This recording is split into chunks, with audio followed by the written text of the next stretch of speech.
Narito po kami ngayon, ang inyong sabayanan na nagdarasal na mabigyan liwanag ang aming isipan at damdamin upang mahanap ang karapat-dapat na mamuno sa aming bansa. Pagbabago, hawak ko, boto ko ang sagot. Ang kabataan ang siyang magdadala ng pagbabago.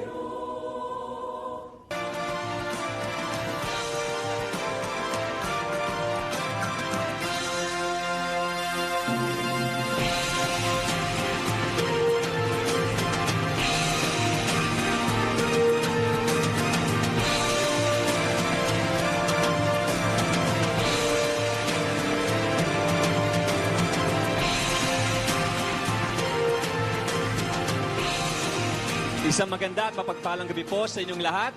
Nandito tayo ngayon sa Marian Auditorium sa Miriam College. At alam niyo itong nakarang 2009, maraming pagsubok po tayong pinagdaanan. At ngayong 2010, maraming pagbabago na magaganap sa buhay natin bilang mga Pilipino. Magkakaroon tayo ng bagong presidente. Sa kauna-unahang pagkakataon, magiging automated na po ang bilangan sa ating eleksyon. Tama yan, Paolo. At para mangyari itong pagbabago na minimithi nating lahat, aming inihahatid sa inyo ang Pagbabago 2010, ang Presidential Forum ng TV5 at PPCRV. Pinagsama-sama po namin ang lahat ng mga kandidato sa pagka-presidente upang lahat ng inyong tanong ay sasagutin, wala hong palalampasin. Magandang gabi po sa inyong lahat. Ako po si Paolo Bediones. Ako naman ho, si Ana De Villa Singson. Sino nga ba yung mga tatakbo sa pagkapangulo ngayong darating na 2010? Kilalanin po natin sila.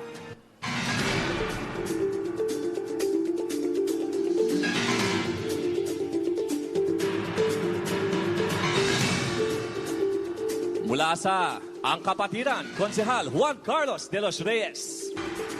Para ho sa puwersa ng masang Pilipino, ang dating Pangulo si Joseph Ejercito Estrada.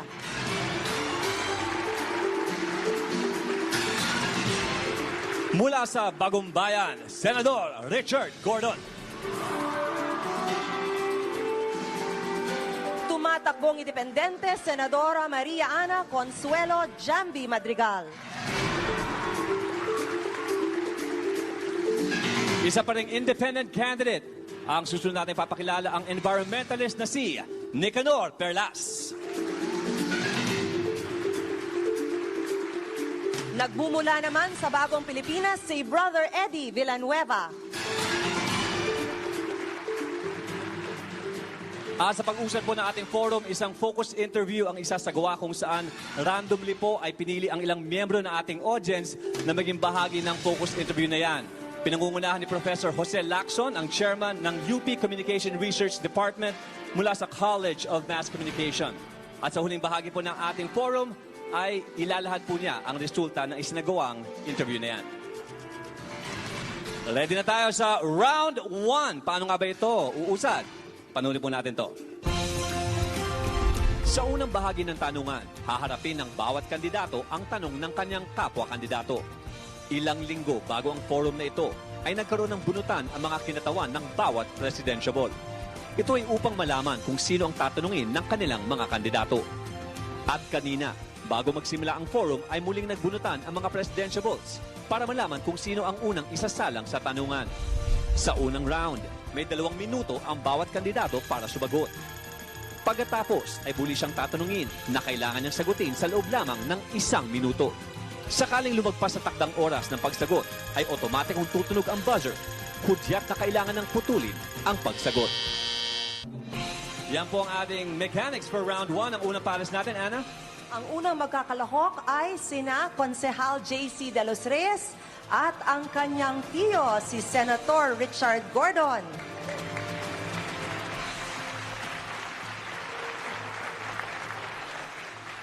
Konsehal De Los Reyes, when you're ready. Good evening po, Senator Gordon. Susumbong kita sa mama mo. Ang tanong ko po is this. Kung 2 lang po ang kandidato sa pagkapangulo, that is Senator Villar and Senator Aquino, sino po ang inyong susuportahan? Senator Gordon, your time starts now.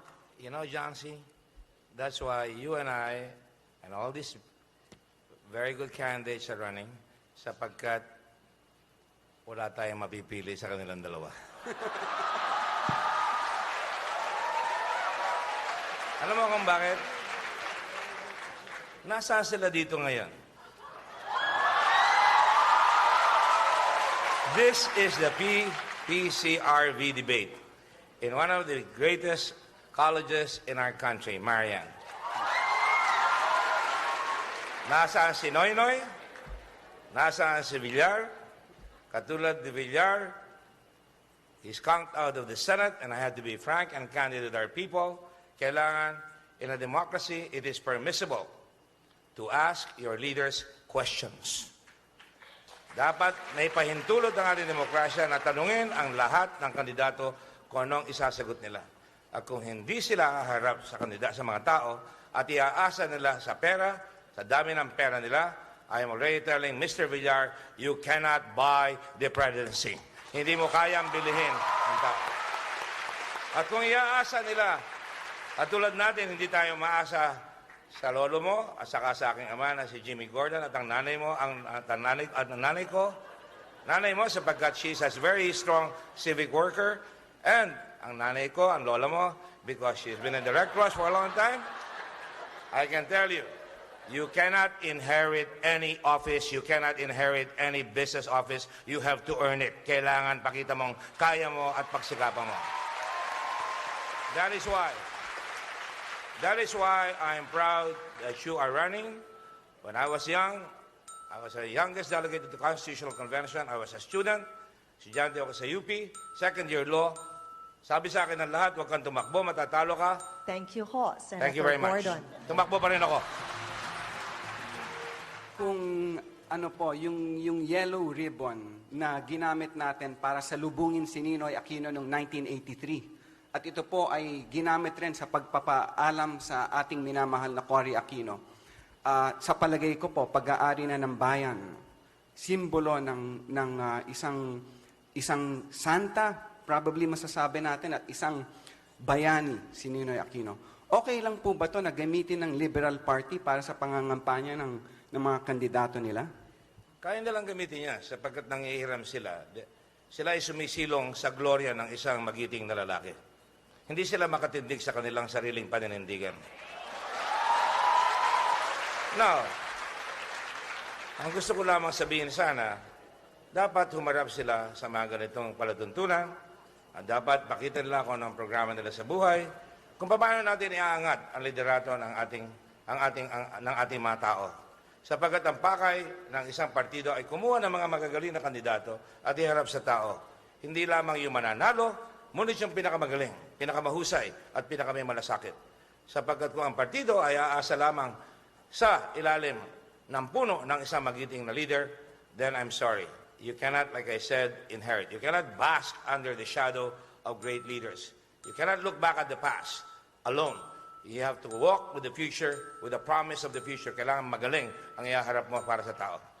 Maraming salamat ho, Konsehal JC de los Reyes and Senator Gordon.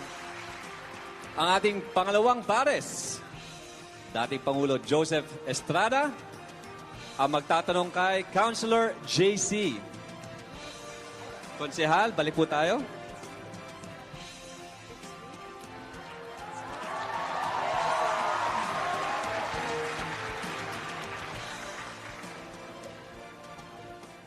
Konsehal JC.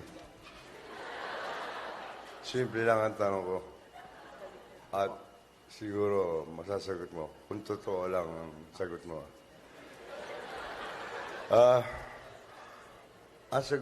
Ang tanong ko. ang tanong ko, are we better off today than during my time, 1998-2000? Councilor JC, your timer starts now. We are not better off po today. If I see how the government is run po and compare your governance, masasabi ko po na dehamak mas magaling ang paggogobyerno nyo nung kayo po'y nahalal. Masasabi ko po na mas makatao, mas nationalistic. Nung narinig ko po na binanggit nyo that you disallowed sovereign guarantees. Natuwa po ako doon dahil meron po kayong political will. Ngunit meron pong kailangan mas higit pang gawin. At yun po ang ginagawa ng Kapatiran Party. I-abolish yung pork barrel system. We have to bring in the enabling law to bring life, to support the Constitution on political dynasties, to institute gun control. We have to have stronger gun control laws. We have to abolish gambling. And these are mga balakid po sa tunay na pag-aasenso ng bayan. Maraming salamat po. Ang tanong ko lang sa'yo, ang haba na sinagot mo. Meron po oras Hindi lang. naman kasama yung plataforma nyo. Mr. Estrada, meron po kayong follow-up question?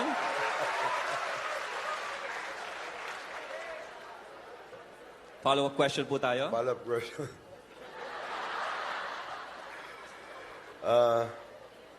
Kung ikaw ay o sakasakali na ikaw ay mahalal bilang Pangulo, ano unang gagawin mo sa iyong first 100 days?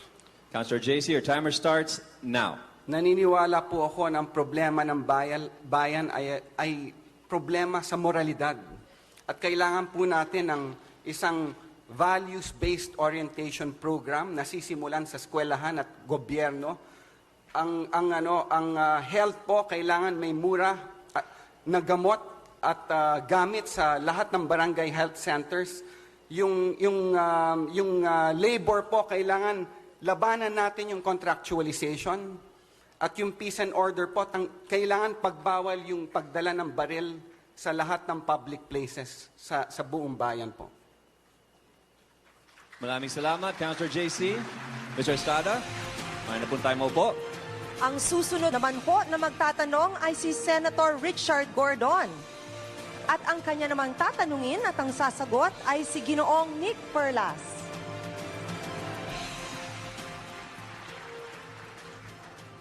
Nick, you're a good friend of mine. Your brother was my classmate. Let me just ask you a very, very simple question that I think the public ought to hear. Dapat bang baguhin ang kamalayan ng bayan sa pamamagitan lamang ng advertising o ng survey? O dapat bang sa pananaw mo, yung katulad nating lahat na hindi masyadong maraming pera, hindi kaya magpa-survey palagi, dapat hanapin ng tao kung ano dapat ang gawin. Ano ang pananaw mo dyan sa bagay na yan para magbago ang kamalayan ng Pilipino? Ginoong Perlas, your timer starts now. Dick, sa tingin ko, ang bansa natin nalubog na sa problema dahil sa ang mga botante nag-aasa lang sa surveys, sa popularity, shallow vote buying at ganito. I think, tama yung binanggit mo kanina, the reason why these kinds of events are being held is that we have to now wake up as a nation to really truly determine the kind of leadership na kailangan nitong ating bansa. Hindi makukuha yan sa surveys. Surveys are not an instrument para magkaroon ng malalim na pag-unawa sa kalagayan ng ating bansa at saan siya patungo. So I think it is forums like this. That's why para sa akin, importante itong mga ganitong klaseng forum dahil in these kinds of forums, the Filipino people are able to listen. Sino ba talagang may vision para sa bansa?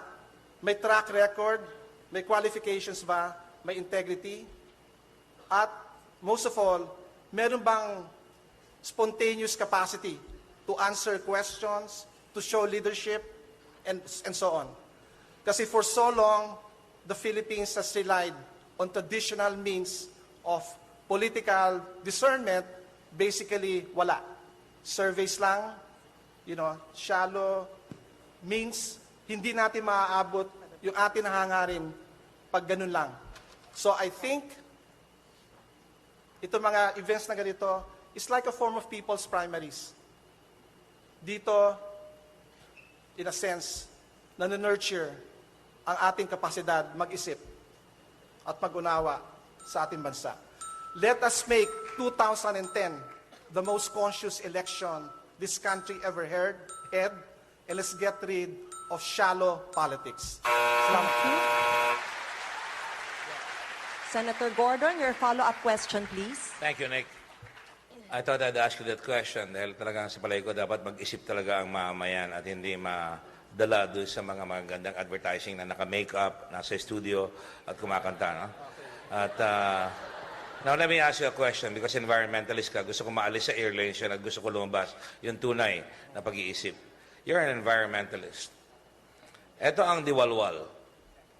Talagang ni-rape na ang forest, ni-rape na ang bundok na Mindanao, ninanakaw ang gold sa Mindanao. Anong gagawin mo bilang isang environmentalist para masugpo lahat yung may dadala ng baril doon, hindi makuha ng gobyerno yung pera? Anong gagawin mo kung ikaw ay presidente na? Ginoong Perlas, your timer starts now. One of the first things na dapat natin gawin, let's say either you or me, na ginawa tayong presidente, I think we should restore law and order in this country.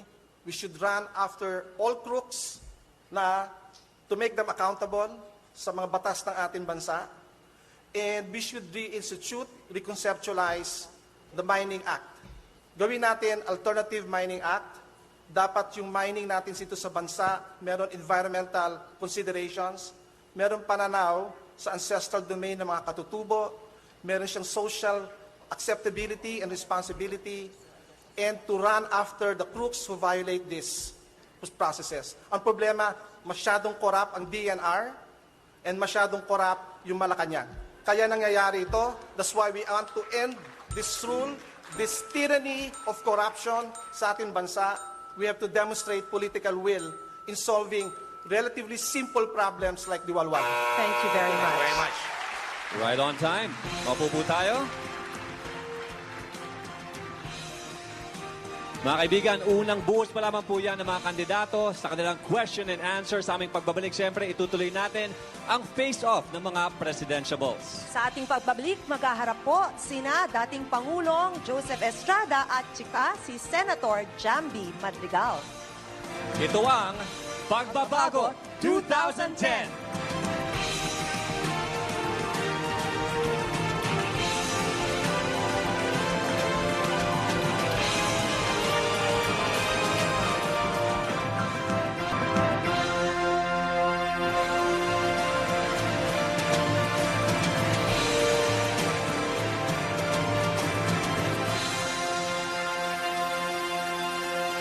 Ito po ang Pagbabago 2010 at kanina po nasaksihan natin ang palitan ng mga tanong at sagot ng mga presidentiables. At sa puntong ito, itutuloy po natin ang face-off para sa mga natitirang kandidato. I'm sure sabik na sabik kayo sa susunod na face-off na ito. Ang magtatanong ay si Senator Jambi Madrigal at ang sasagot naman ang dating Pangulong Joseph Erap Estrada.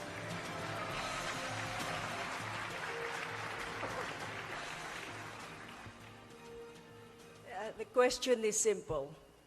Should you win a second term, because your first term was abbreviated by EDSA 2, what will you do differently in your second term? Well, I'll still continue the program that I've implemented. First, of course, peace and order is very important to me, to get rid of the MILF and the MPA, because they have been there for more than 30 years. MILF has been there for 30 years. The MPA has been there for 50 years. We have exhausted all remedies. Peace talk, ceasefire, peace talk. But kidnapping, bombing continues. So that shows how the government is very weak. We cannot impose our own laws in our own land. That is why our neighboring countries left us. They're all ahead of us. That is the root cause of the problem of our country. Peace and order, food security, and corruption.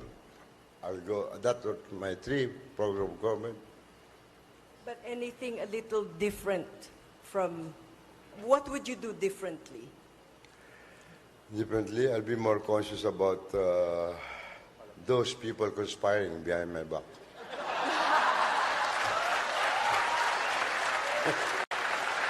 Because as you know, even the president, the chairman of the 1986 Constitution, the late Justice Celia Muñoz Palma, said, when the impeachment trial of President Joseph Estrada was unceremoniously disrupted, and discontinued, and the issues was brought to the parliament of the street. The rule of law was set aside, and the rule of force prevailed.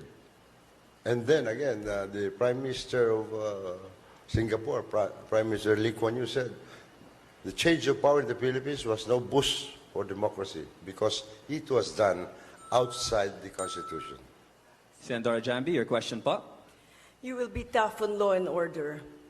Will you be tough on corruption and plunder? My question would be, will you cause plunder charges to be filed against the Congresswoman Arroyo? And will you cause plunder charges to be filed against Senator Villar?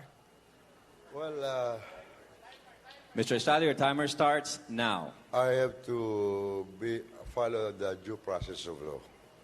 If they are properly charged, I will leave it up to the judiciary to hear their cases. I will see to it that the judiciary has independence. I will not interfere in all those charges against them.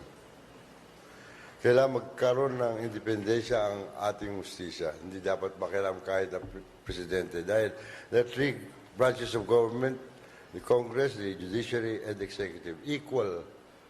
These are three equal branches. And the executive has no business interfering in the business of the judiciary.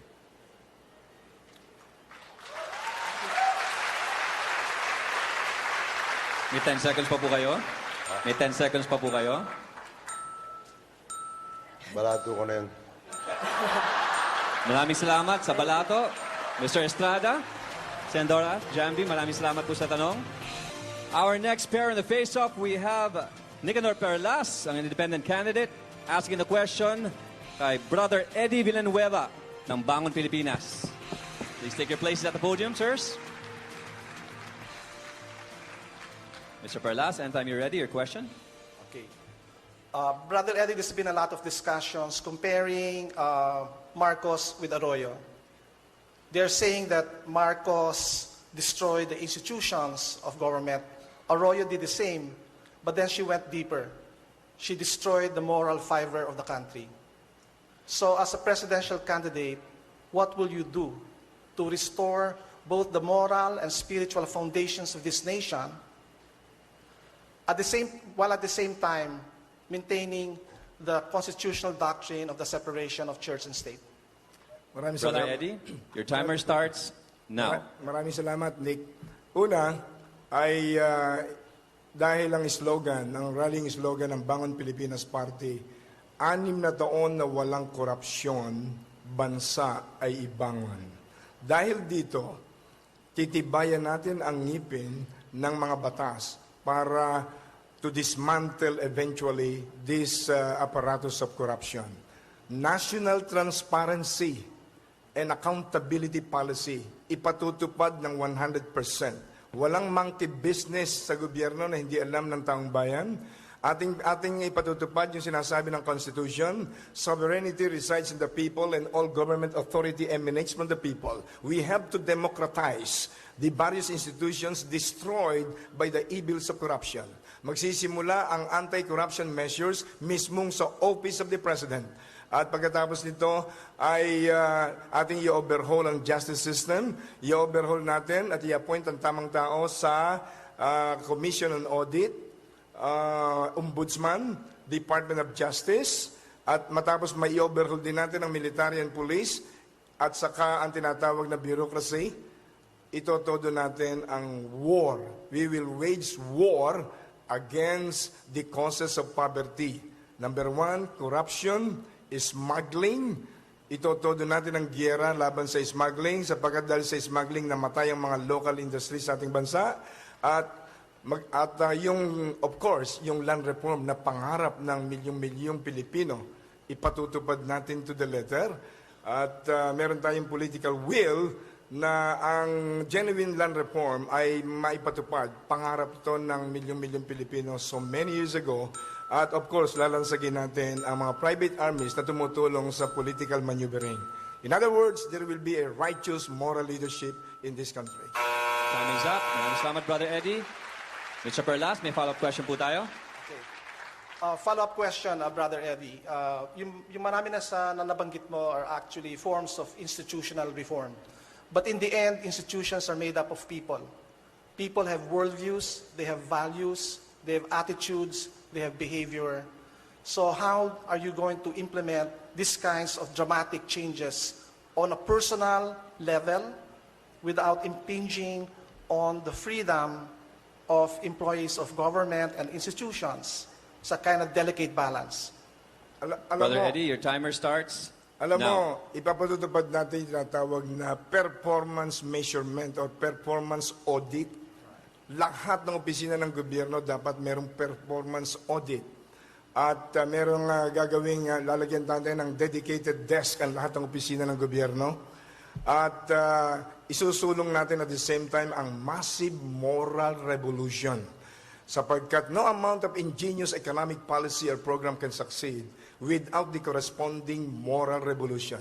I-overhaul natin ang educational system at gagamitin natin, bibigyan natin ng tunay na subsidies ang private as well as public educational institutions na talagang ituro sa mga estudyante yung tinatawag na Moral Recovery Program, yung inisyo ni President Ramos many years ago, yung Presidential Proclamation number 62, otherwise known as Moral Recovery Program. Kaya turuan ang mga estudyante, ang mga kabataan, ang mga public officials ng tinatawag na ethical conduct in their public service. Time is up.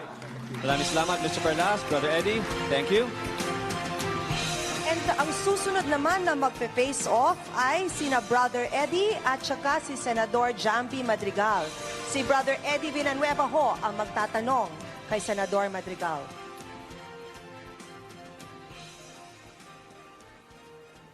Kayo po, Senador Jampi Madrigal, ay kabilang sa tinatawag na elite family sa ating bansa.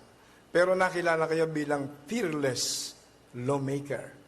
Meron po ba kayong formula para makumbinsi ang malalaking may lupa sa ating bansa na maipatupad ng totohanan, yung genuine land reform, at nang sa ganon, mabura na natin ang mga threats for rebellion, at for the first time in history, magkaroon naman ng genuine peace and development and progress ang ating bansa? Senator Madrigal, your timer starts now. Salamat, Brother Eddie. Isa yan sa pinaka-priority ng akin plataforma. Unang-una, para magkaroon ng genuine land reform, dapat i-abolish yung DAR o ipakulong lahat ng nasa DAR ngayon.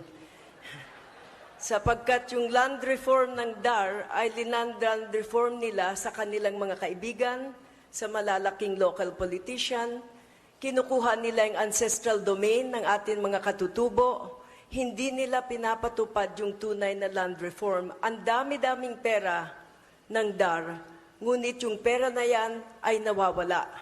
So there has to be a reshuffle in DAR. Hindi ko alam kung ilan na lang taong matitira na disente doon.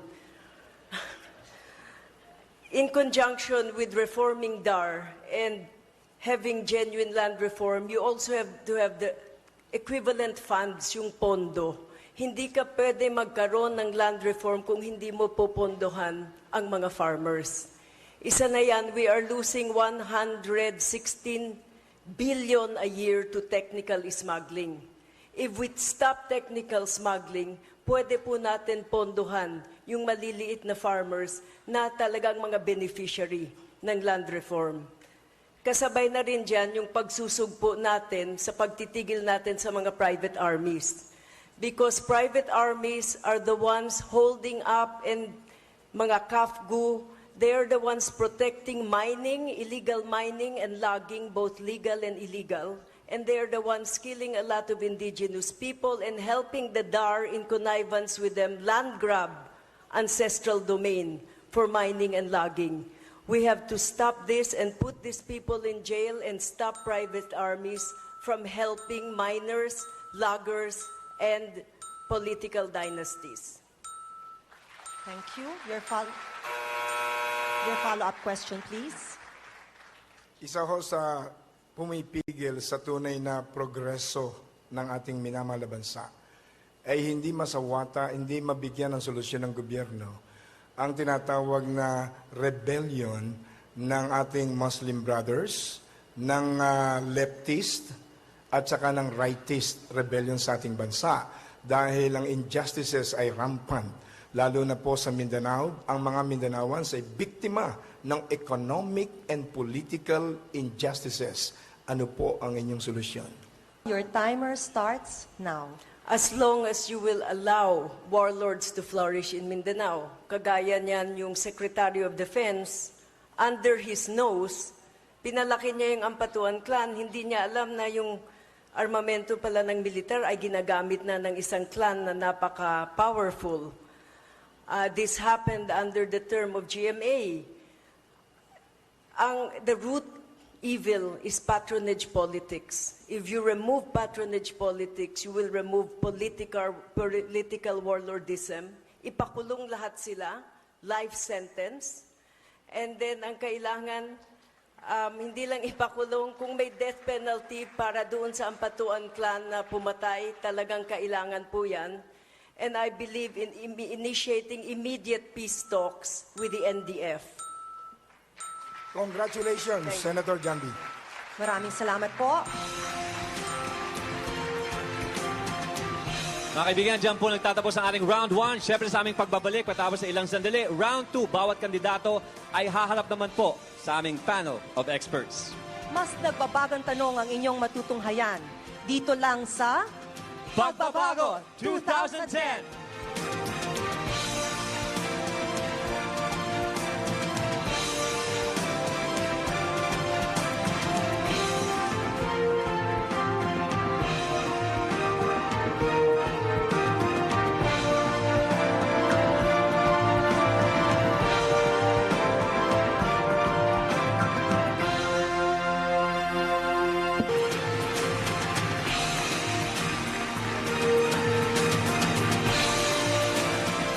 Nagbabalik ang Pagbabago 2010. Pero bago po tayo magsimula sa round 2, Anna, gusto lang namin malaman ninyo na dito ko sa TV5 at saka sa PPCRV, sinigurado ho namin lahat ng kandidato imbitado. Babigyan ng pagkakataon na sumali sa aming presidential forum na ito. In fact ho, lahat ay nag-confirm. Lahat, Paolo, ay nag-confirm.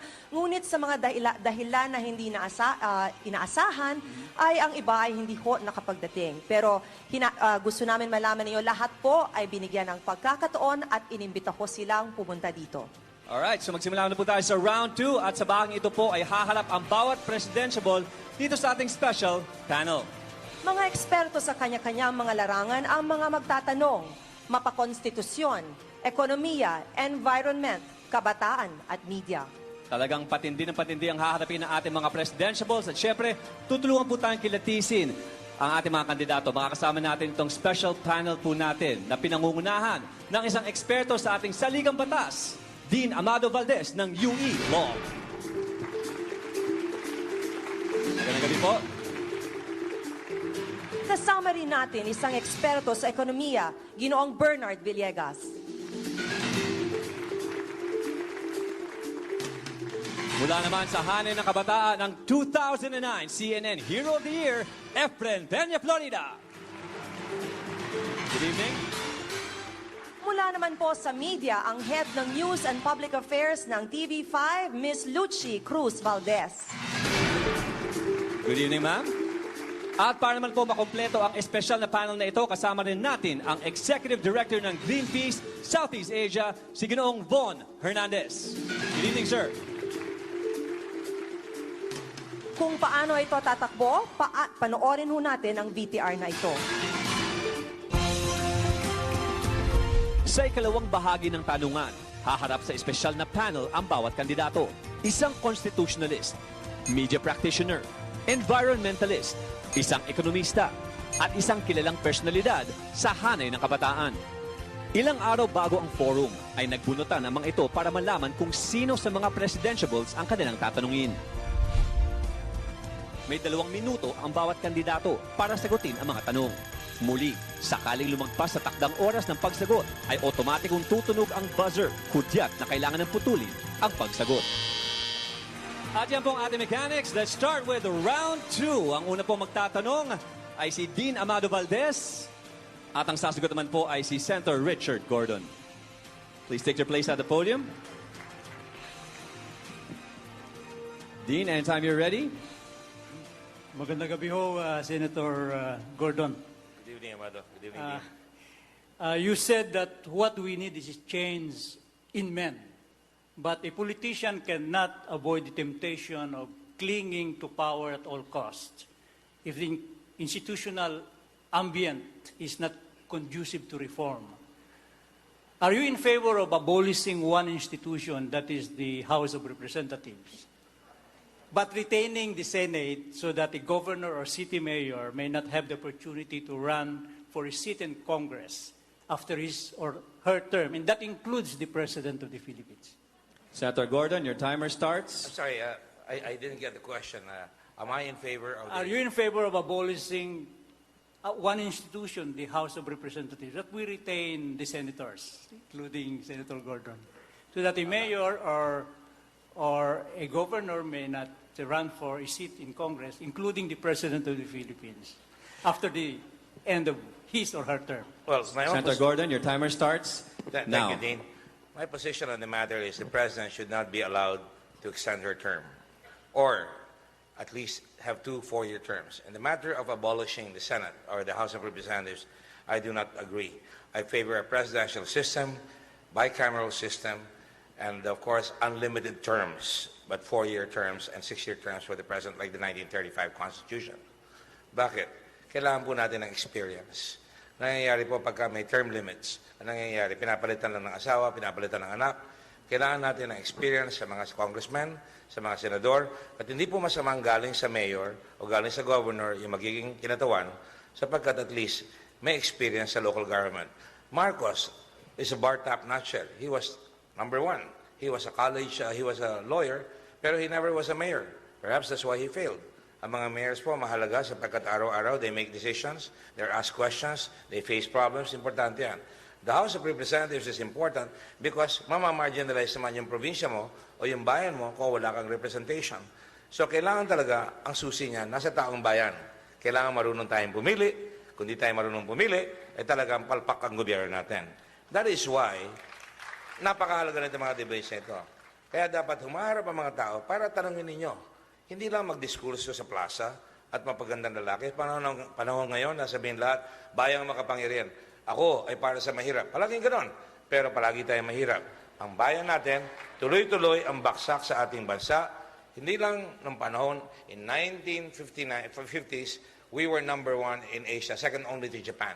But tignan ninyo ang economic trend, pabaksak ng pabaksak. There is no continuity. Kaya ang nangyayari sa atin, bago ng bago, bola ng bola, advertise ng advertise, benta ng benta, at ang nangyayari, talo ang tao palagi. It is time that we change the paradigm on how we elect our leaders. Kayo ang pipili. Thank you very much.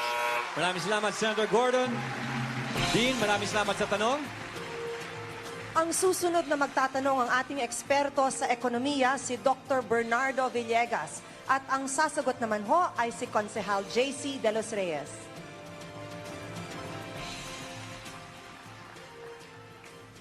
Good evening, Councilor De Los Reyes. Following through the remark of your uncle that tayo ay palaging mahirap, among the possible causes of mass poverty in the Philippines, which is the worst in the whole of East Asia, with the exception of Vietnam, what do you think is the most serious cause? And what do you intend to do about it if you become president?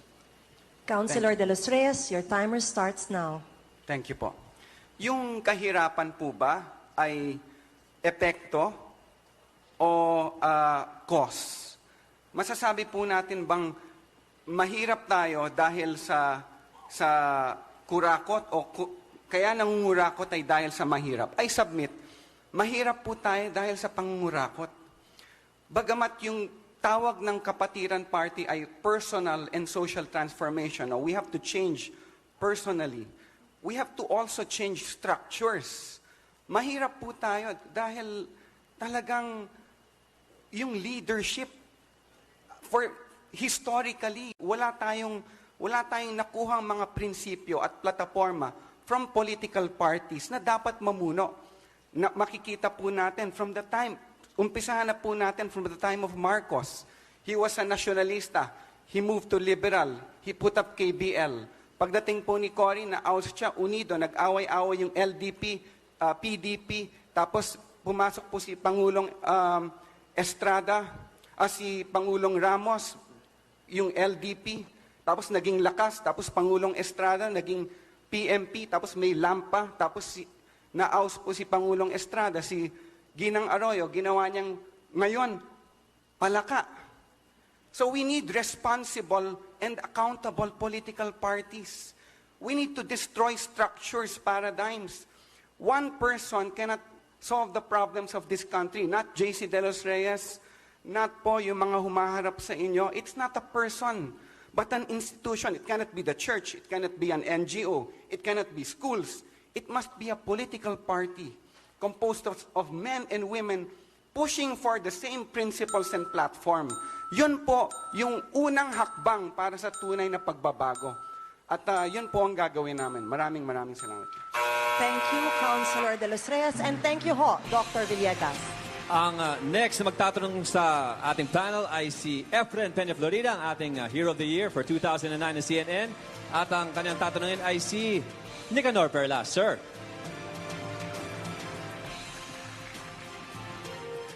Hello. Good evening po, Sir Nick. Siguro po mapunta naman po tayo sa larangan ng edukasyon at lalong-lalo na po para sa aming mga kabataan. Ang tanong ko po ay ito, paano nyo po magagawang gamitin ng epektibo ang pondo ng gobyerno para sa edukasyon upang maging globally competitive ang mga mag-aaral? At the same time, hindi po nalilimot or nabubura yung kinagisnang kultura ng kanilang bayan at ng bansa sa kabuuan. Mr. Perlas, your timer starts now. Efren, ayon sa Constitution natin, yung education ay hindi lang physical, hindi lang mental, also moral, spiritual, social. Lahat ito kasama sa Constitution natin. Ang educational system natin is over 100 years outmoded. We're relying on concepts of education built in the 19th century. Ang dami ng bagong findings sa education, especially yung findings on multiple intelligence, para ma-develop yung full human capacity natin as a person. So halimbawa, instead of just IQ, we also need to develop emotional intelligence. We have to develop social intelligence. Kailangan natin i-develop yung naturalistic intelligence, yung that relates to the environment, moral intelligence, spiritual intelligence, and so on. Para pumasok to, we need an overhaul of the education system. Paano tayo magiging competitive sa global level if we cannot develop our full human potential, and even just on the two basis of the two intelligences that's connected to IQ, one of the lowest tayo sa mundo. We have to take a serious look at what the human being is, ano ba yung kanyang tunay na nature, and then develop the requisite capacities and faculties for us to function in the world. In terms of competition, we have to, sa globalization process, we can only really compete when we are at our best as human beings. Hindi pwede tayong pumasok dyan sa global arena if you're mostly severely retarded in our faculties. So, sa education, importante, instead of just quantity, kailangan natin ng quality. We want change, but change can never come from repeating past mistakes. We have to move into the future with all the needs that we can. Time is up. Thank you so much, Sir Efren, for that question. Mr. Perlas, maraming salamat sa pagsagot. Anna? Ang susunod naman na magtatanong ay ang Head ng News and Public Affairs ng TV5, si Ms. Lucy Cruz Valdez. Thank you, ma'am. At ang kanyang itatanong naman ho ay si dating Pangulong Joseph Estrada. Magandang gabi po, Pangulong Estrada. Alam niyo po, ang inyo pong termino bilang Pangulo ay natatandaan po naming mga taga-media dahil sa inyong ginawang pag-boycott noon sa isang malaking pahayagan. Pinaboycott niyo po sa mga advertisers dahil sa inyong pananaw po ay bumabatikos po sa inyo. Ano po kaya ang sasabihin niyo sa aming mga taga-media para mapuksa po ang aming pangambang magkakaroon po ulit ng, sa pananaw namin ay paglabag po sa press freedom? Unang-una po ay... Your timer starts now. Unang-una po, hindi po ako nagpa-boycott. Hindi ko kasalanan kung marami nagmamahal sa akin mga tao, yung mga na nagmamahal sa akin dahil hindi totoo ang sinasabi ng media. Kaya yung dyaryo yun, hindi totoo. Puro disinformation and believe sa tao. Yung mga nagmamahal sa akin, yun, sila nag-isip na i-boycott. Hindi ako. It's never my order. I believe in press freedom. Paano po namin magagarantiya, dahil may oras pa ho kami, na hindi po mauulit ito, na kapag po meron na naman pong batikos, at darating po yun, dahil ganyan po talaga ang kung sino mang maluluklok sa pwesto ng Pangulo. Lahat ng klase ng batikos, sinabot ko na sa inyo. Libre-libre kayo. Even when I was having my impeachment trial in the Senate, I didn't stop you from... I could have. I was still the president. I could have stopped you. But I didn't lift a finger. In fact, the media was insinuating that I'm already guilty, but I'm not even testified yet. Well, you were very free at that during my time. Tapos, pinagbintangan niyo pa ako sa Manila Times na kaya daw nagsara. Talagang nalulugi na yun eh. Tapos, ako na naman ang may kasalanan. Even before I became president, pinagbibili na yun eh. Tapos, kukuha ng pa ako ng litrato, may langaw dito sa ilong. Tama ba yun? May press freedom, but you have also responsibility, responsible reporting. Maraming salamat po. Thank you ho, dating Pangulong Estrada. Thank you. Ang susunod sa ating panel na magtatanong ay si Von Hernandez. At ang sasagot naman po ay si Senadora Jambi Madrigal. Ma'am, please take your place at the podium. Sir Von, anytime you're ready, your question please. Gandang gabi, Senadora Madrigal. Good evening. My question will focus on what is considered to be one of the greatest security threats facing the planet today, which is climate change. At hindi na po lingid sa ating kaalaman ng Pilipinas ay tinataya na isa sa mga labis na maapektuhan o mapipinsala ng mga epekto ng pagbabago ng klima, tulad ng naranasan natin last year sa Ondoy, at ngayon hinaharap nating mahabang panahon ng tagtuyot at kakulangan ng tubig. Kung kayo po ay mahalal bilang presidente, ano po ang inyong mga pangunahing hakbang na kukuhunin upang sagutin ang mga kabit-kabit na hamon na ito ng climate change? Senator Madrigal, your timer starts now. First of all, isa sa priority ko sa akin platform is environment. Kagaya na ng nasabi ko, I will cause an audit of all mining and logging permits and suspend any issuance. And I believe mines like Rapu-Rapu, TVI, should be closed immediately by executive order. Second, the Laguna Lake has a lock that makes the water brackish instead of salt water. That is one of the biggest causes of Ondoy and the flooding. I will try to remove all industrial plants around Laguna de Bay and make it for fishing. Remove all industrial plants, allow the water to go in so that we can seek our level again. And although I'm for hydroelectric energy, I am not for big dams. The building of big dams will have to be reevaluated because they are counterproductive. The most important thing, should we have limited mining, is to prohibit exporting of any ore. All ores should be processed here. And the profit that we make in the finished product should be plowed back into the environment. I'll be very, very careful also. I would like to ban all plastic bags, ban all pesticides, non-organic pesticides, ban inorganic fertilizers, and push for organic farming. Organic farming will also be one of the keys to cleaning our country, plowing back the environmental, and I would also ban incinerators and make sure that there's zero waste through recycling and and look at all the garbage contracts of every local official with their garbage hauling. That's where the money is. That's why we have garbage. Maraming salamat, Senator Jamie Madrigal. Sir Von Hernandez, maraming salamat sa tanong. At ang ating huling question ay mula Kay Dean Amado Valdez at ang sasagot naman ho ay si Brother Eddie Villanueva. Magandang gabi ho, Brother Eddie. Magandang gabi, Dean Amado Valdez.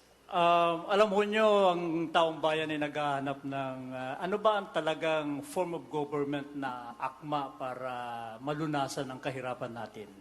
So, ang ibig sabihin nito failure ho ba ang presidential form of government? Meron ba kayong suggestion na bagong balangkas para mas sigurado tayong maihahon ang taong bayan sa kahirapan?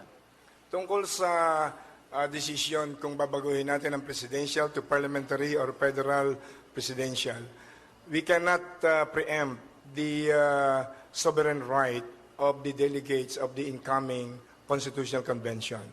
Let's give the Filipino people a chance to generate and produce the collective wisdom of the Filipino people in choosing the right government, system of government. Pero para sa akin, whatever it is, whether parliamentary, whether presidential, federal, kapag walang moral leadership ang mga namumuno, tuloy-tuloy pa rin ang nakawan sa gobyerno. Tuloy-tuloy pa rin ang extrajudicial killings. Tuloy-tuloy pa rin ang exploitation ng mga marginalized sector. Kaya para sa akin, ang isang unang-unang dapat baguhin, yung presidential impunity. Okay ang impunity sa presidente kung sa performance ng kanyang duty nakataya ang national security and general welfare of the people. Pero kapag ang kanyang crime na nagawa ay plunder, corruption, extrajudicial killings, allowing private armies to be monsters and magkaroon ng gruesome massacre katulad ng 57 innocent people with 31 media people. Ang dapat dyan, walang impunity para sa akin. Para maturuan natin ang mga susunod na generation of leaders na hindi po pwede na ang mga nasa powers ay sabihin yung what are we in power for? Dapat maunawaan ng lahat, lalo na ng present and next generation of leaders, a public office is a public trust.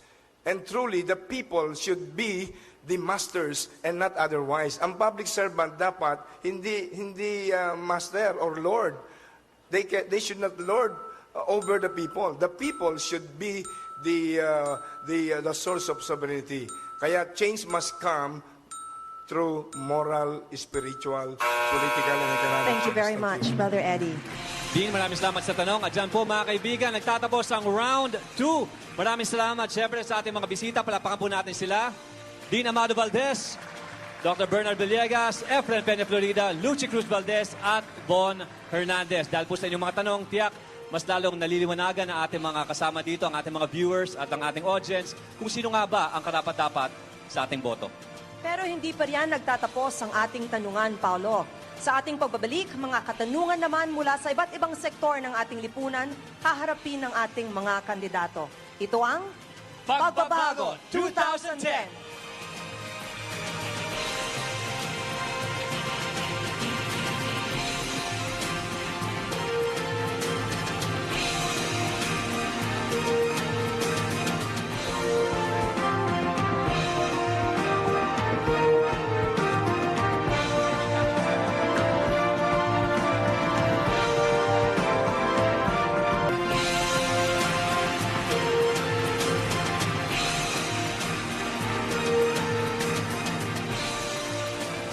Mga kaibigan, tuloy-tuloy pa rin po ang umiinit na talakayan dito sa Pagbabago 2010. Mamaya lang po matapos ang ating forum ay isasagawa po ang isang focus interview sa randomly selected members ng ating audience. Pero bago yan, round 3 na muna tayo. Sa round na ito, Paolo, ay haharap ang bawat presidentiable sa representative mula sa iba't ibang sektor ng ating lipunan. At kung paano naman ito tatakbo, panoorin po natin to. Sa ikatlong bahagi ng tanungan, haharap sa sectoral groups ang bawat kandidato. Kinuhanan ng video ang tanong ng bawat sektor. Magsisimula ang tanungan mula sa pinakahuling presidentiable in alphabetical order. Bubulot ang bawat presidentiable ng isang sektor mula sa fishbowl. At pagkatapos, ay lalabas sa screen ang tanong ng sektor na kanyang napili. Muli, may 2 minuto ang bawat isang kandidato para sagutin ang tanong. Sakaling lumagpas sa takdang oras ay otomatikong tutunog ang buzzer.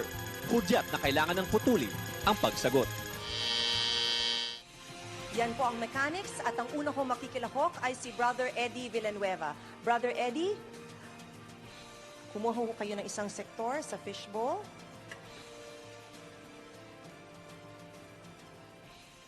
Ang inyong sektor ay ang sector number 3 na ang peasant. And let's please watch this video. Mula pa noong siya'y musmus pa lang, pagsasaka na ang nakagisnan ni Vicente Fabe, 53 taong gulang at tubong Santa Elena, Camarines Norte. May 5 siyang anak. Alam naman po natin na ang mga kongresista o mga senador, kadalasan ay siya ang may-ari ng malalaking lupain sa ating bansa. Para sa pagbabago, kung sakali pong kayo ang mahalal bilang presidente ng ating bansa, handa po ba kayong isakripisyo ang suporta ng iyong mga kongresista o mga senador para lang sa pagpapatuloy na mapatupad ang pamamahagi ng lupa sa ating bansa? Your time starts now. Sa kaalaman po ng lahat ng masang Pilipino, si Eddie Villanueva ay nakulong ng 2 beses during Marcos regime sa pagtatanggol sa kapakanan ng magsasaka, mangingisda, manggagawa at mga estudyante. It is officially recorded.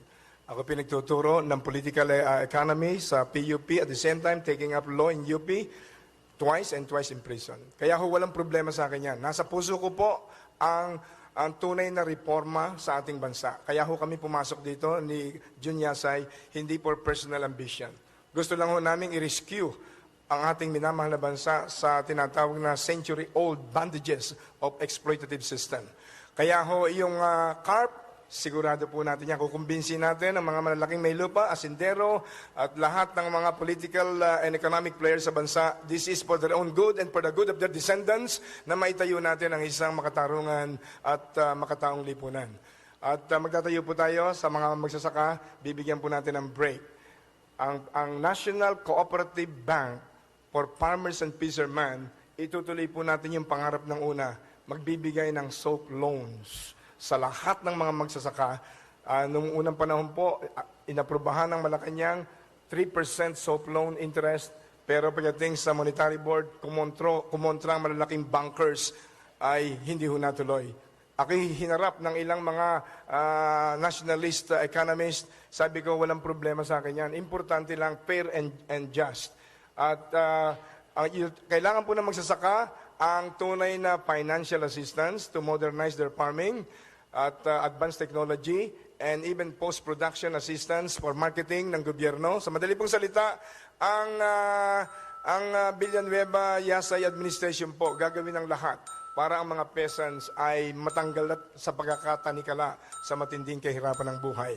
Thank you. Thank you po. Maraming salamat, Brother Eddie. Ang susunod po na lalahok ay Ginoong Nicanor Perlas. Sir, kayo na po. Pili po tayong sektor sa ating fishbowl. Maraming salamat.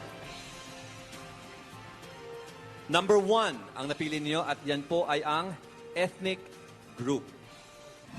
Panoorin Si po natin Lope de la Cruz, isang katutubong dumagat na naninirahan sa Tanay Rizal. Nasa Maynila siya ngayon at nagpoprotesta dahil maapektuhan ng tinatayong Laiban Dam ang kanilang kabuhayan. Para sa pagbabago, maaatimba ninyo kaming mga katutubo ay ipalis na basta-basta na lamang na walang awa na aalsan ng aming tirahan para lamang diyan sa itatayo na Laiban Dam. Your timer starts now. From a purely environmental point of view, big dams are huge problems in terms of ecological and social consequences. So kailangan po natin itutol ang Laiban Dam. Kailangan natin pag-aralan kung anong klaseng modernization process ang magagawa natin sa energy and sa ating agriculture, which are the two major uses of the dam project. Nakita na rin natin sa Ondoy na ang mga dams ay naging major problems, contributory sa mga flash floods na nangyayari. Pag na-release yung dam, yung tubig sa dam, maraming masisiraan. But I think yung most fundamental problem na tinatanong ng ating mga katutubo dito sa ating bansa ay yung kanilang karapatan bilang katutubo. Mostly, for example, sa ancestral domain nila, yung mga mining claims, grabe ang land grabbing sa mga lumad areas ng mga mining claims. Ito ay hindi masyadong binibigyan ng pansin. There's almost a massive land grabbing going on, especially sa Mindanao, sa mga lumad areas. So kailangan natin bigyan ng tunay na pansin ang mga katutubo. Marami silang mga traditions na matutunan tayo. Ang katutubo halimbawa ng mga sa Cordillera ng Panay, meron silang epics na pagbabasahin natin on a 24-hour basis. It will take us 1 year to read the epic. Payagan ba natin mag-disappear itong mga cultures na ito? We have tremendous cultural diversity in this country. Hindi natin nabibigyan ng sapat na appreciation at tunay na empowerment ang ating mga katutubo. It's time to do historical justice sa kanilang cause. It's time to link our process of modernization to a deep understanding of our identity as a Filipino people, and on that basis, modernize and give the best towards the 21st century. Thank you. Maraming salamat, Ginoong Perlas. At ang susunod naman ho na kukuha sa mahiwagang fishbowl ay si Senator Jamby Madrigal.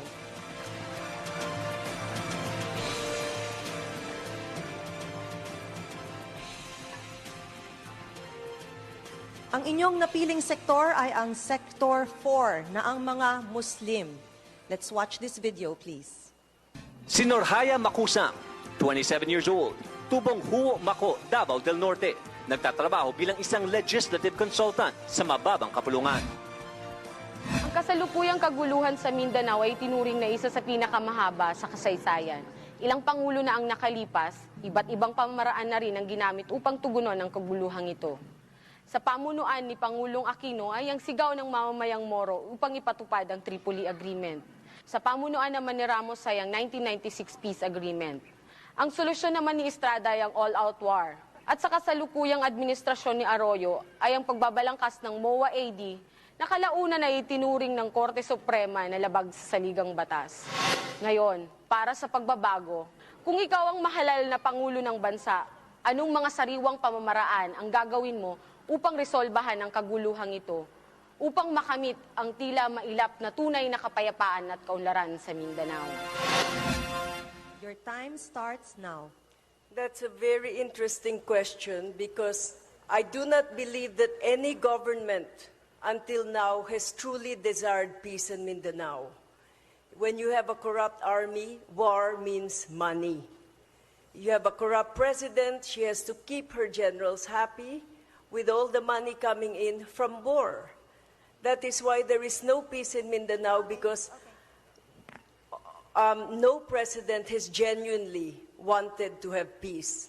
Another reason is that because of VFA, we continue not to have peace in Mindanao because the Americans continue to foment strife in Mindanao because the more strife we have in the Philippines, the more they can mine the gold mines in Mindanao, the more they can hide their covert operations in Mindanao. It is not an all-out war, but it is a genuine desire to have peace in Mindanao by the President and by the Army that will bring peace in Mindanao. And all the money that we save in my administration, should I be President, from smuggling, a lot of the money from perhaps debt repudiation, can be brought back to Mindanao to rebuild it. Warlordism happens only because a lot of money is given in the hands of a few. We have to stop warlordism in Mindanao, empower the farmers, empower Mindanao agriculture, and actually reform the army so that there will be genuine desire to have peace in Mindanao. And I would kick goddamn Americans out of this country and stop VFA. Thank you ho, Senator Madrigal. Ang susunod po na bubunot sa ating fishbowl ay si Senator Richard Gordon. Senator, please choose one.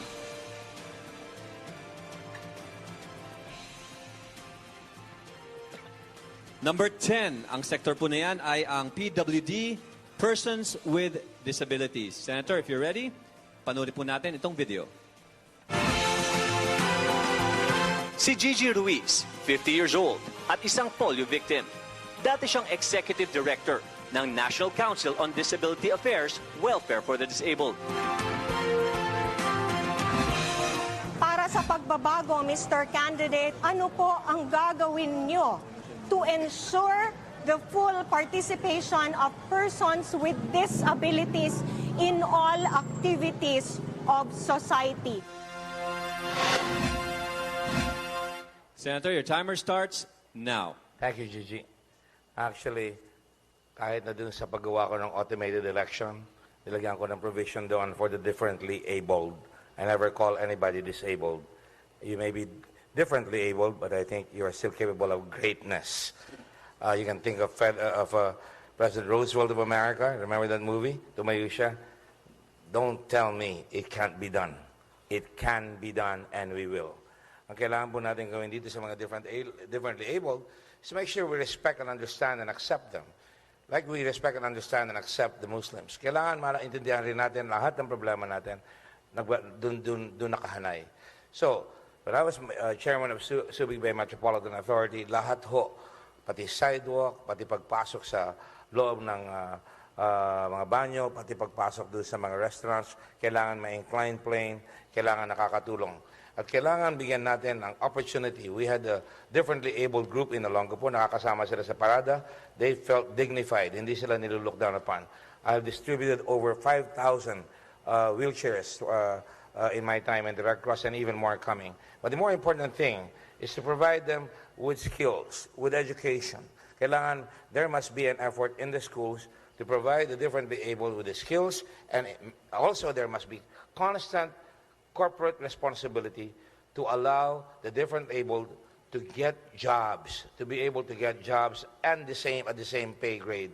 Hindi pwedeng iwanan yan. That is why one of the things that I also espouse is intellectual property.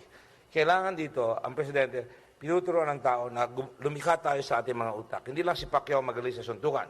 Pero if we can make songs like Freddie Aguilar, promote it in America and get a market there, create books, create music, create literature, create drama, bakit tayo, nobody but you, made in Korea yan. Kailangan, made in the Philippines, made by the differently abled. Thank you very much. Maraming salamat, Senator Gordon. At iniimbitahan naman namin ho si dating Pangulong Estrada na pumili ng kanyang sektor.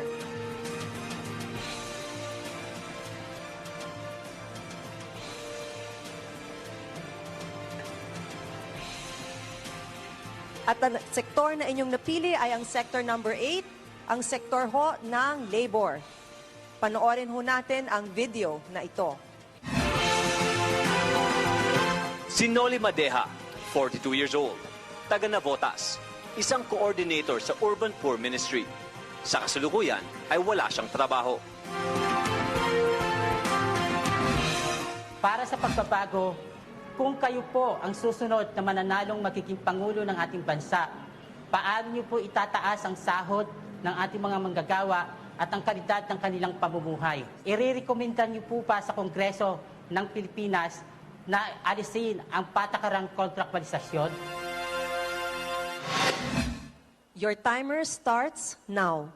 Well, unang-una, kailangan para umunlad ang matulungan ng ating labor force, kailangan we have to create a climate conducive to foreign investors.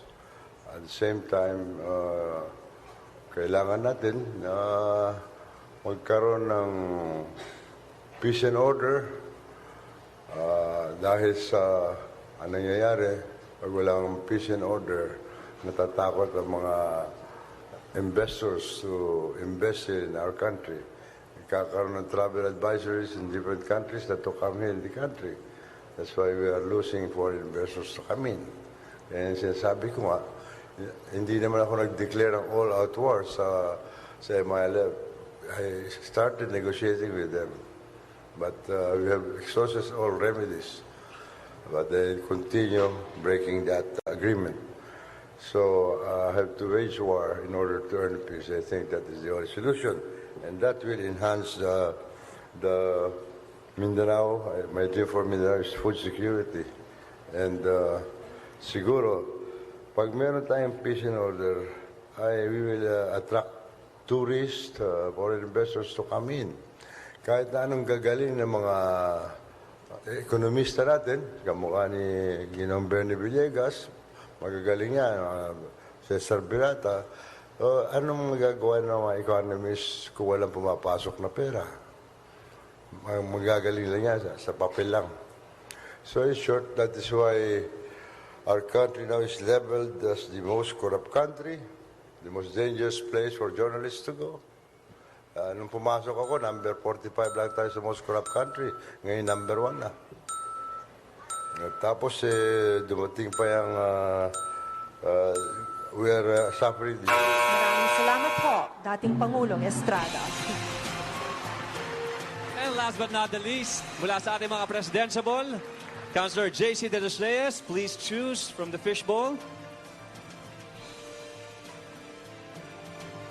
Number 6. Ang sektor po na ito ay the women's sector. Panood po natin ang video na ito. Si Cresita Bernardino, 58 years old. Dati siyang nagtatrabaho bilang sekretarya. Pero sa liit ng sweldo, mas ginusto pa niyang magbenta na lang sa bangketa. Para sa pagbabago, kung sino man po ang maaaring mahalal bilang Pangulo o Presidente ng ating bansa, mayroon po ba kayong mga plataforma o programa para sa mga kababaihang katulad ko na nagdanas ng hirap sa paghahanap buhay, lalo na po sa mga kababaihan sa ngayon na halos hindi po nakapag-aral ang iba, hindi po nakatungtong ng paaralan. Councilor J.C., your timer starts now. Isa po sa mga kasama sa mga prinsipyo at plataforma ng Ang Kapatiran Party ay asikasuhin ang pinaka mahihirap at kawawa at ape sa lipunan. Ngayon, kung sasabihin po natin na yung sektor ng kababaihan, isa doon, talagang papaigtingin po natin ang protection para sa kababaihan. Ngunit yung protection po na yun, hindi lang naman na napapatibay sa pamamagitan ng legislation, kundi yung pambansang yung pagbibigay ng halaga sa kababaihan. Sumulat po ako mismo ng isang artikulo na Servant Mothers, Humble Nation Builders. Kinikilala ko po na ang lakas ng mga kababaihan at mga ina, ang premise ko po doon ay talagang she who rocks the cradle rules the world. Kung meron po tayong yung mga ina na hindi lamang po aaruga ng mga bata na tutulong sa pamilya, kundi tutulong sa Pilipinas, servant leaders po talaga. Makakakita po tayo ng talagang pagbabago sa ating bansa. Bilang konsehal po, marami po akong linabanan ng mga batas tulad ng Reproductive Health Code. Pero po may dahilan yan. Sana po, iniimbita ko kayo na suriin mabuti ang code na yan. At tingnan po yung mga ini-introduce ng batas na ligations, vasectomies, ligations, pills, IUDs. Makakatibay po ba yan sa mga karapatan ng mga kababaihan? O nakakasakit ba yan? O delikado? At in the long run po, talagang nakakasira sa pamilya ng Pilipinas. Maraming salamat po. Maraming salamat, Councilor J.C. De Los Reyes. At dyan po, mga kaibigan, nagtatapos ang round 3. Maraming salamat ho. Umaasa kami na ang taong bayan ay nagbigyan ng pansin ang mga isyong inihain ng iba't ibang sektor. Ngayon gabi, ng susunod na Pangulo ng ating bansa. At syempre po sa aming pagbabalik, ang round 4, iba't ibang mga tanong naman kaugnay sa kanilang unang araw bilang Pangulo. Napaka-interesting po yan. Ito ang Pagbabago 2010!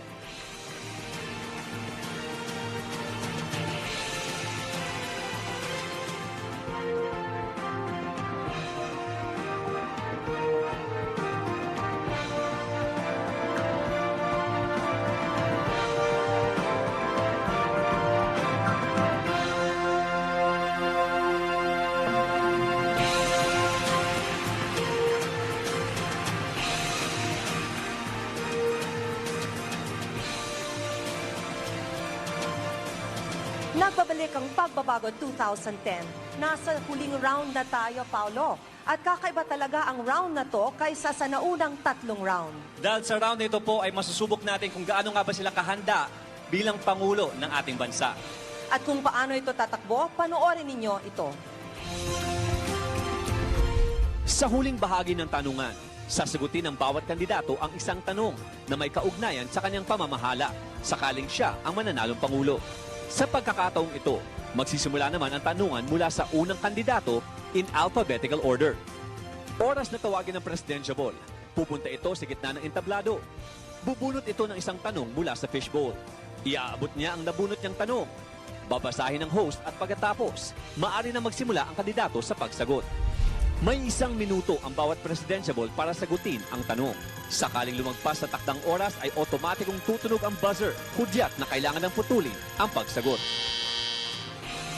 At ganyan kasimple po ang ating mechanics sa round 4. Simulan natin kay Councilor JC De Los Reyes. Sir, pili po tayo sa ating fishbowl. Basahin ko po yung tanong. Ano ang una mong executive order? Uulitin ko po. Ano ang una mong executive order? Your timer starts now. Ang una ko pong executive order is an executive order to the effect that we will restore the moral order, we will restore the social order, and we will restore peace and order.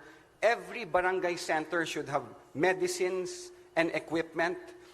The education sector, our schools will have a values-based orientation program, and not only schools, the whole bureaucracy. Concerning labor, we will review all employment contracts. I want to put a stop to contractualization. And when it comes to peace and order, we will cancel all permits to carry, and we will implement the total gun ban. At lahat po ng vagrant street children and beggars sa daan, kailangan kupkupin ng lahat ng barangay sa Pilipinas. Maraming salamat po. Maraming salamat, Councilor JC De Los Reyes. At ang susunod naman ay si dating Pangulong President Estrada.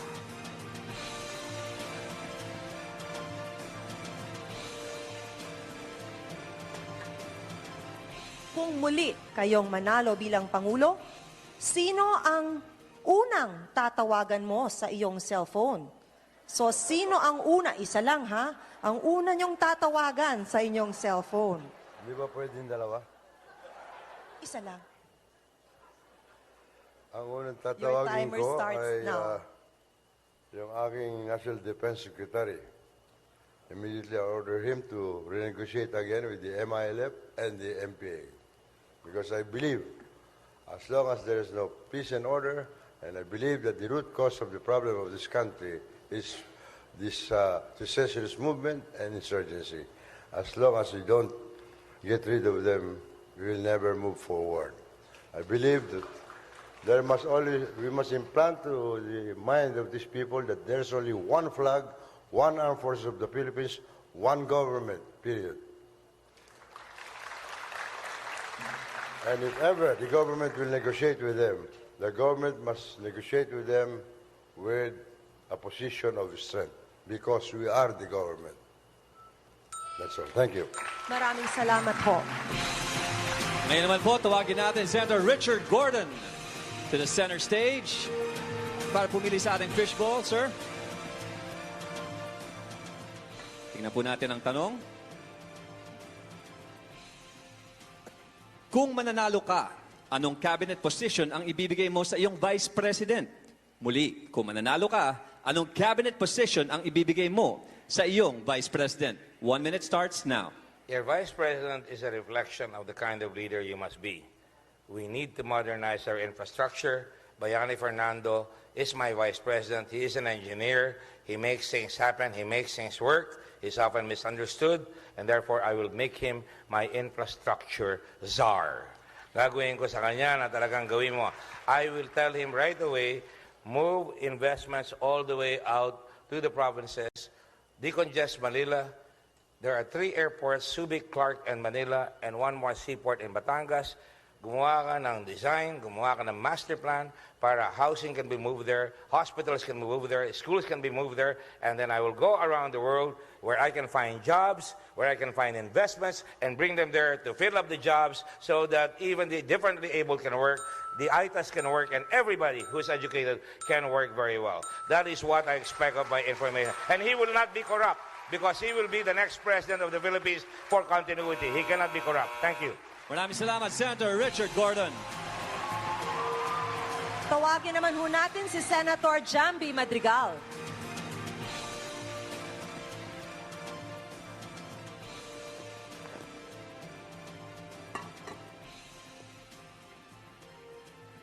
Kung manalo kayo bilang Pangulo, sino ang una mong ia-appoint sa iyong gabinete?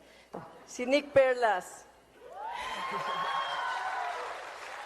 A-appoint ko si Nick Perlas bilang Secretary of Agriculture para matigil na yung smuggling at yung dependence natin sa imported rice products, para matigil na yung mga pesticides, matigil yung artificial fertilizers.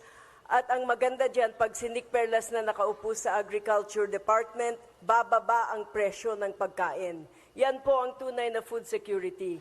Bababa ang presyo ng pagkain dahil sa tayo na ang nagpapakain sa atin sarili. Kailangan po natin puhunan yung maliliit na farmer sa magandang paraan. Land reform will not work without enough capital for farmers. And destructive agriculture will destroy an environment. The only country we have is the Philippines, and we have to take care of the environment. Nick Perlas po, Secretary of Agriculture, #1 ng Pilipinas. Thank you, Senator Madrigal. And fittingly, Ginoong Nick Perlas, kayo pong susunod.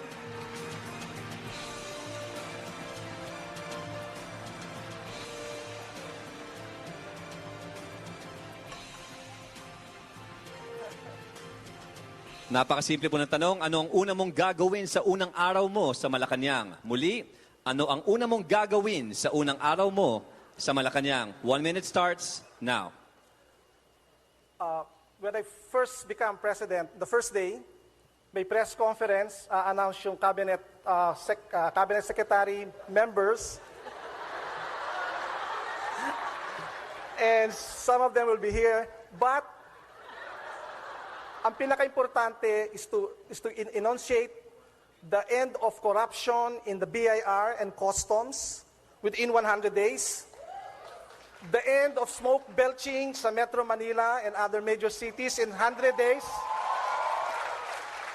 to demonstrate that the new government is here, that has political will, and also to announce the creation of a new cabinet position on civil society affairs, because true democracy cannot function without the massive involvement of the citizenship of this country. We also have to restore our dignity, and we can restore our dignity by showing political will and new governance. Maraming salamat. Yeah. Last but not the least, tawagin ho natin si Brother Eddie Villanueva.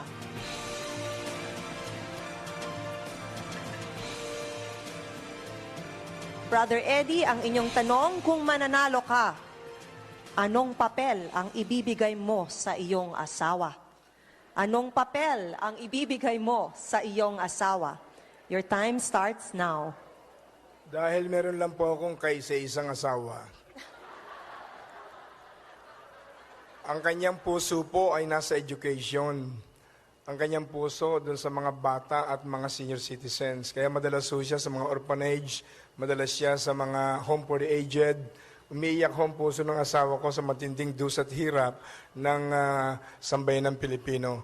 Kaya ho, bibigyan ko siya ng kalayaan na bumuo ng mga kababaihan na walang ambisyon sa sarili, kundi pagmamahal sa Diyos at pagmamahal sa bayan, at ibalik ang purit dangal ng kababaihan at bigyan ng tsansa ang mga mahihirap na makapag-aral, sapagkat ang administration po ng Bangon Pilipinas hindi papayag na mayroong isang kabataan dahil sa kahirapan na hindi makapag-aral. Sa Japan, Singapore, kinukulong ang mga magulang na hindi nakapagpaparal ng anak sapagkat free ang education. Itatayo po natin ang transformation. Thank you, government. Brother Eddie Villanueva. Maraming salamat sa lahat ng ating mga panauhin. Palapakan natin ang mga presidentiables!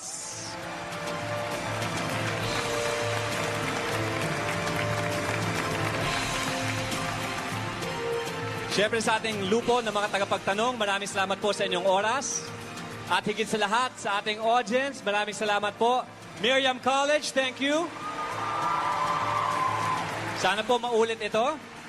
Maraming salamat sa faculty, sa students, lahat ng mga SEAP schools po na nandito. Salamat din sa Radio Veritas, simultaneous airing po ang nagaganap ngayon. At syempre, hindi po maisa sa katuparan ang proyektong ito kung hindi dahil sa tulong ng Parish Pastoral Council for Responsible Voting o PPCRV sa pangunguna ni Ambassador Henrietta de Villa.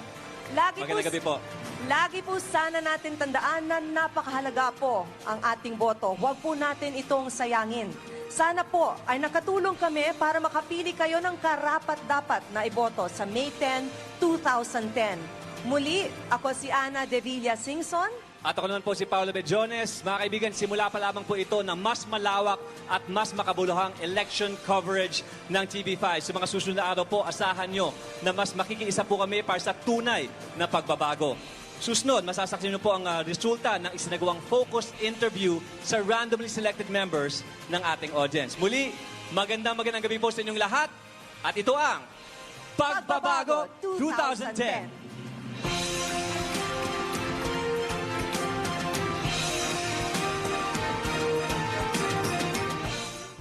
Yung iba tawag dito exit interview eh. Actually, hindi naman exit interview. Pero interview after an event. So parang opinion ng mga tao after an event. No? Nung tinanong namin, what's your impression of each of the candidates? Top of mind ito ah. Ang pinakamaraming nabanggit na unang-una ay si Dick Gordon. Impressed sila with his concrete plans. For ERAP, sabi, his usual charismatic self ang na-impress sila. Kay Jambi Madrigal, sabi, he's brave as a woman and as an independent candidate. No? Kay JC De Los Reyes naman, ang dating moral ascendancy ang gusto niya. Kaya lang, maraming nagsabing he's too young. Ang dating naman ni Eddie Villanueva, God-fearing. Si Nick Perlas, ang dating sincere, credible, and determined. Of the people we interviewed, ika nga, there were surprise questions lang na yung huli nung tinanong si Erap na who are you to call through your cellphone if you are going to win. Yung mga ganong tipo, although medyo light, pero bandang huli yun, gives us a lighter side of the candidates. Hindi naman madalas makita yan eh. Yan, nakakagulat yung iba. And makikita nyo, nagulat din naman yung ibang kandidato kung kaya yung pagsagot nila, madya-judge na natin. Hindi na natin sasabihin kung paano. Makikita na lang, no? How they perform, and that could be the basis for your opinion.